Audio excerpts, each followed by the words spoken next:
ప్రేక్షకులకు ప్యానెల్ ఉన్న సభ్యులకు అందరికీ గుడ్ మార్నింగ్ మేడం. సవాల్ స్వీకరిస్తున్నారా మొదటిగా, లేదంటే అదే వైవి ఇచ్చినటువంటి కామెంట్స్ తోనే సరే? లేదు మేడం, ఖచ్చితంగా సవాళ్ళు స్వీకరిస్తున్నాం. మేము చేసిన అభివృద్ధి ప్రతి గ్రామాన కనిపిస్తా ఉంది. ఎందుకంటే కళ్ళు లేని వాళ్లకు లేకుంటే ఇంకొకరి కళ్ళు పెట్టుకొని చూసే వాళ్ళకు ఇది కనపడదు. కాబట్టి మీ సాక్షిగా నేను గతంలో కూడా న్యూస్ సాక్షిగా కూడా చాలా సార్లు ప్రతిపక్ష నేతలు మా మీద సంధించిన బాణాలకు ఖచ్చితంగా నేను ఎవరైతే ఉన్నారో వాళ్ళని తీసుకెళ్తానని చెప్పాను.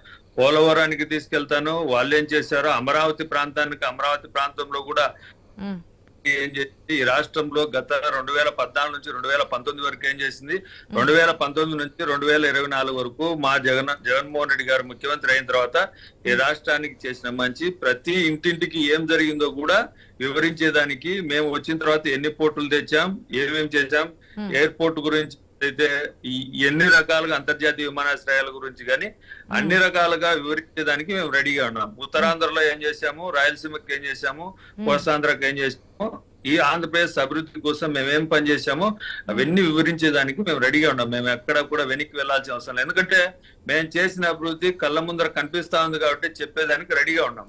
ఏదైతే ఇందాక తెలుగుదేశం అన్నగారు మాట్లాడుతూ, తెలుగుదేశం దుర్గా ప్రసాద్ అన్న మాట్లాడుతూ ఫ్రస్ట్రేషన్ ఏంటో నాకు అర్థం కాల. ఫ్రస్ట్రేషన్ లో మీరున్నారు. ఆ ఫ్రస్ట్రేషన్ లో ఎన్ని పార్టీలతో కలుస్తున్నారో, ఏ పార్టీలతో, కాంగ్రెస్ పార్టీకి వ్యతిరేకంగా పుట్టిన టీడీపీ పార్టీ జగన్మోహన్ రెడ్డి గారిని ఒక్కరిని ఎదుర్కోలేక కాంగ్రెస్ పార్టీతో జత కలిసి, అంటే 2018 ఎలక్షన్లలో కాంగ్రెస్ పార్టీతో జత కలిసి విలువలు విశ్వసనీయత గురించి వాళ్ళు మాట్లాడడం. అంటే కాంగ్రెస్ పార్టీ వ్యతిరేకంగా ఆనాటి నందమూరి తారక రామారావు గారు తెలుగుదేశం పార్టీ పెడితే ఆయన విలువలను విశ్వసనీయతను తుంగలో తొక్కి అదే కాంగ్రెస్ పార్టీ జత కలిసి పోటీ చేసిన తెలుగుదేశం పార్టీ అధినేత చంద్రబాబు నాయుడు గారు. నాకు రాజ్యాంగ విలువలు విశ్వసనీయత గురించి మా దుర్గా ప్రసాద్ చాలా మాట్లాడుతూ ఉంటే దయ్యాలు వేదాలు వల్లించినట్టుగా ఉంది. ఎందుకని అంటే గతంలో ప్రతిపక్షంలో ఉన్నటువంటి 2014 నుంచి 2019 వరకు వైఎస్ఆర్ కాంగ్రెస్ పార్టీ తరపున గెలిచిన 23 మంది ఎమ్మెల్యేలను సంతలో పశువుల మాదిరి కొని తెలుగుదేశం పార్టీలో కలుపుకొని దాంట్లో కూడా వైఎస్ఆర్ కాంగ్రెస్ పార్టీ గుర్తు మీద గెలిచిన ఎమ్మెల్యేలకు రాజ్యాంగబద్ధమైన పదవులు, అంటే 4 మినిస్టర్ పదవులు, అంటే తెలుగుదేశం పార్టీలో గెలిచిన వాళ్ళు ఎవరు లేరని వైఎస్ఆర్ కాంగ్రెస్ పార్టీ తరపున గెలిచిన ఎమ్మెల్యేలకు 4గురికి మినిస్టర్ పదవులు ఇచ్చినటువంటి చంద్రబాబు నాయుడు గారు వాళ్ళు రాజ్యాంగం విలువల గురించి మాట్లాడుతున్నారు. ప్రజలు తీర్పు చూస్తున్నాం కదా హనుమంత్ రెడ్డి గారు, ఏ ప్రభుత్వం అయినా అధికారం చేతిలో ఉంది కదా అని చెప్పి చేస్తే ప్రజలు ఇచ్చే తీర్పు కాస్త ఆలస్యం కావచ్చేమో. వాళ్ళ సమయం వచ్చినప్పుడు ప్రజలు తప్పకుండా సమాధానం బదులనేది ఇస్తారు. అధికారమా ప్రతిపక్షం అనేది ఏదో డిసైడ్ చేసి కూర్చోబెడతారు. ఓకే, మరొకటి షర్మిల చేసిన కామెంట్స్ లో ఓకే జగన్ రెడ్డి అంటే బాధపడుతున్నారు కాబట్టి జగన్ అన్నగారిని పిలుస్తానని చెప్పి ఫస్ట్ కామెంట్. ఇక అప్పుల గురించి మాట్లాడుతున్నారు. గతంలో చంద్రబాబు 3 లక్షల కోట్లు చేస్తే తర్వాత 6 లక్షల కోట్లు చేశారు. కార్పొరేట్ రుణాలు ఇవన్నీ కలుపుకొని ఇప్పుడు 10 లక్షల కోట్ల వరకు అయిపోయాయి. ఈ విధంగా ఉంది పరిస్థితి అనేది అది చెప్పున్నారు. మరొకటి మద్యపాన నిషేధం గురించి మాట్లాడున్నారు. మద్యపాన నిషేధిస్తేనే ఓట్లు అడుగుతామని చెప్పున్నారు. కానీ అటువంటి పరిస్థితి ఏం లేదు. ఇప్పుడు ఏ విధంగా అడుగుతారనేది ఒకటైతే, చిన్న చిన్న రాష్ట్రాలు కూడా మెట్రో ఉంటుంది. కానీ ఏపీ సిచ్యువేషన్ ఏంటి, అభివృద్ధి అనేది ఎట్లాగా? కనీసం పట్టుమని 10 పెట్టుబడులు, అంటే 10 మంచి పరిశ్రమలు వచ్చినటువంటి సిచ్యువేషన్ చూసామా ఏ విధంగా అని ఈ విధంగా చాలా ప్రశ్నలు అయితే లేవనెత్తారు షర్మిల. షర్మిలమ్మ గారు మాట్లాడింది ఏబిఎన్ రాధాకృష్ణ గారు రోజు వంటపాడే లేకుంటే ఈనాడు పేపర్ లో ప్రతిరోజు వచ్చే కామెంట్లనే షర్మిలమ్మ గారు తన ప్రసంగంలో చెప్పారు.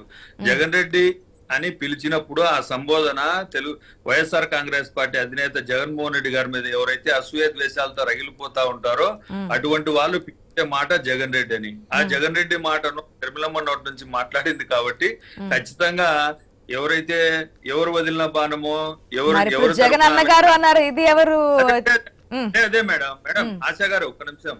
అందుకే ఎవరి తరపున ఎవరు మాట్లాడుతున్నారనే విషయము జగన్మోహన్ రెడ్డి గారు నిన్న ఒకరికి స్టార్ క్యాంపెయినర్ గా వచ్చారని చెప్పారు. నేను అంటున్నా కాంగ్రెస్ పార్టీ ఇండైరెక్ట్ గా షర్మిల గురించేనా, అంటే డైరెక్ట్ గా పవన్ కళ్యాణ్ పురంధేశ్వర్ గురించి చెప్తున్నారు. అంటే వదిన అంటే మీకే అర్థం అవుతున్నారు కానీ పేరు చెప్పలేదు.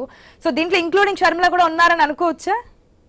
అందరూ ఉంటారు మేడం. వాళ్ళ తరపున చంద్రబాబు నాయుడు గారి తరపున ఎవరైతే కులాల మధ్య చిచ్చులు పెట్టాలని నేను అడుగుతున్నా. ఈ రాష్ట్రాన్ని పరిపాలించే ముఖ్యమంత్రిగా జగన్మోహన్ రెడ్డి గారు ఎక్కిన తర్వాత అన్ని కులాలు, అన్ని మతాలు, అన్ని ప్రాంతాలను సమానంగా చూసే విధంగా జగన్మోహన్ రెడ్డి గారు పరిపాలన చేస్తా ఉంటే కులాలను లేకుంటే నువ్వు క్రిస్టియన్ అనో లేకుంటే నువ్వు ఇంకొకటో అని అనాల్సిన అవసరం ఏముంది? ఆమె మాట్లాడినప్పుడు ఖచ్చితంగా మా వాళ్ళు సమాధానం చెప్తారు. సమాధానం చెప్పకూడదు, మేమేదో అడిగిన దానికి సమాధానం చెప్తే దాన్ని వేరే విధంగా తీసుకుంటా అంటే, మేము వాళ్ళు అడిగిన క్వశ్చన్ కు మేము సమాధానం చెప్పాం. శర్మిలమ్మ గారు మాట్లాడిన మాట, కాంగ్రెస్ పార్టీ ఈ రాష్ట్రాన్ని నట్టేట ముంచి ఈ రాష్ట్రాన్ని విభజించి ఆంధ్రప్రదేశ్ రాష్ట్రాన్ని అడ్డగోలుగా విభజించి ఏదైతే అధికారం ఇస్తే 2 సార్లు పార్టీకి అధికారం ఇస్తే రాజశేఖర రెడ్డి గారి మరణం తర్వాత నేను అడుగుతున్న బోఫోర్స్ కుంభకోణంలో రాజీవ్ గాంధీ చనిపోయిన తర్వాత ఆయన పేరును తొలగించారు. అంటే చనిపోయిన వ్యక్తి పేరు ఉండకూడదని తొలగించారు. ఈ రాష్ట్ర ముఖ్యమంత్రిగా ఈ కాంగ్రెస్ పార్టీ 2 సార్లు అధికారంలోకి రావడానికి రాజశేఖర రెడ్డి గారి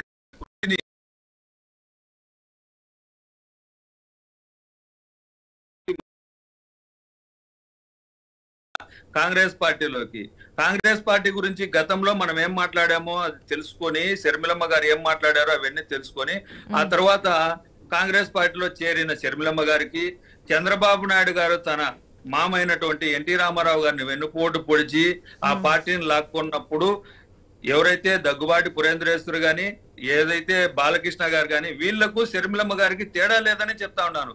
ఎన్టీఆర్ గారి మరణానికి కారకులైన వాళ్లకు వైఎస్ఆర్ గారి మరణానికి కారకులైన ఆయన మరణించిన తర్వాత ఎఫ్ఐఆర్ లో చేర్చిన కాంగ్రెస్ పార్టీలో చేరిన శర్మిలమ్మ గారికి తేడా ఏం లేదు.